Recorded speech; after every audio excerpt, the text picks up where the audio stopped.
வணக்கம். ஒரு நிமிட கவிதை. நான் சௌமியா விவேக். கடவுளை போற்றி இலக்கியங்கள் எழுத தொடர்வது மரபு.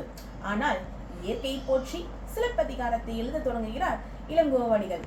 அந்த திங்கள் நிலவு சோழ மன்னனின் வெண் கொற்ற கொடியை போன்று குளிர்ச்சியாக இருக்கின்றதாம். ஞாயிறு சூரியன் சோழ மன்னனை எதிரிகளை சுட்டெரிப்பது போல இருக்கின்றதாம். மாமழை மேல் நின்று அமுதம் போல சுரக்கின்றதாம். பூம்புகார் நகரம் சோழ மன்னனின் பெருமை கொள்கிறதாம். திங்களை போற்றுதும் திங்களை போற்றுதும் பொங்காலத்தாற்றெண்ணி குளிர் வெண்குடை போன்று ஓங்கி உலகளித்தலான். ஞாயிறு போற்றுதும் ஞாயிறு போற்றுதும் காவேரி நாரந்திகை போல் பொற்பொட்டு மேறு வனம் தெரிதலான்.